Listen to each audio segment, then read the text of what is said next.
पगली दिलावा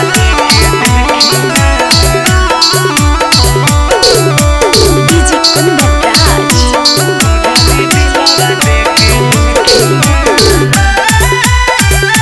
इसका रिकॉर्डिंग स्टूडियो एकंगर सराय। खुश होई जइमी तोरा लगी ऐसन कौनो काम क देबौ पगली दिलावा देखे देखी ना। खुश होई जइमी तोरा लगी ऐसन कौनो काम क देबौ पगली दिलावा देखे देखी ना। बाबूजी के जमीनियो तोरे नाम कह देबौ पगली दिलावा देखे देखी ना।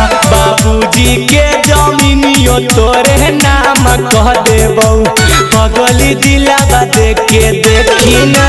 तोरे चलते अपन पूरा खाना दाना के नाम बदनाम कह देबौ पगली दिलावा देखे देखी ना।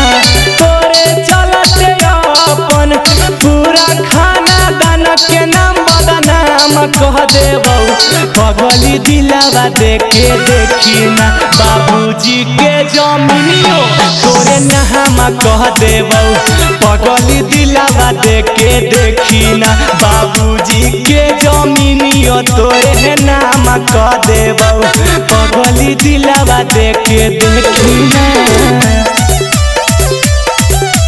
डीजे कुंदराज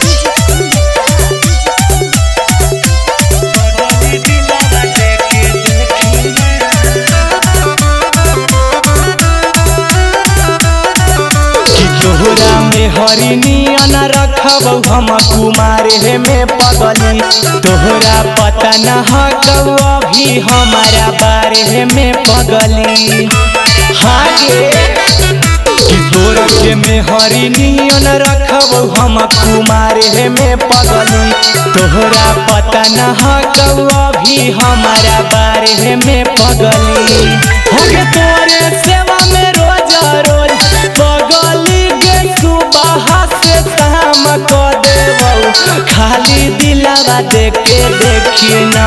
तोरे सेवा में रोज रोज पगली के सुबह से शाम क देबौ खाली दिलावा देखे देखी ना। बाबूजी के जमीनियो तोरे नाम क देबौ पगली दिलावा देखे देखी ना। बाबूजी के जमीनियो तोरे नाम क देबौ पगली दिलावा देखे देखी ना गे।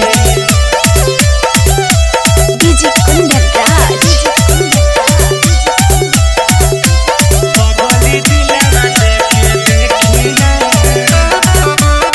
इसका रिकॉर्डिंग स्टूडियो एकंगर सराय। दिया गोबर के खोजमी मिलत नहीं हमारा जैसा लवर जिंदगी धना हो जैतो गे पगली एक बार प्यार तो हमसे कर।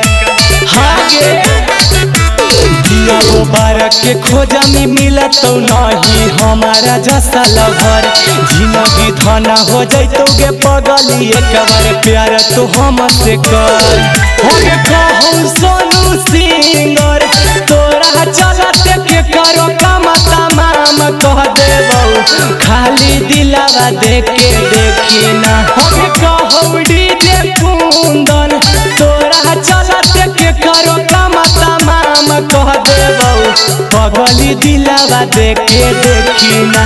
बाबूजी के जमीनियो तोरे नाम कह देबौ पगली दिलावा देखे देखी ना। बाबूजी के जमीनियो तोरे नाम कह देबौ पगली दिलावा देखे देखी ना। इसका रिकॉर्डिंग स्टूडियो एकंगर सराय।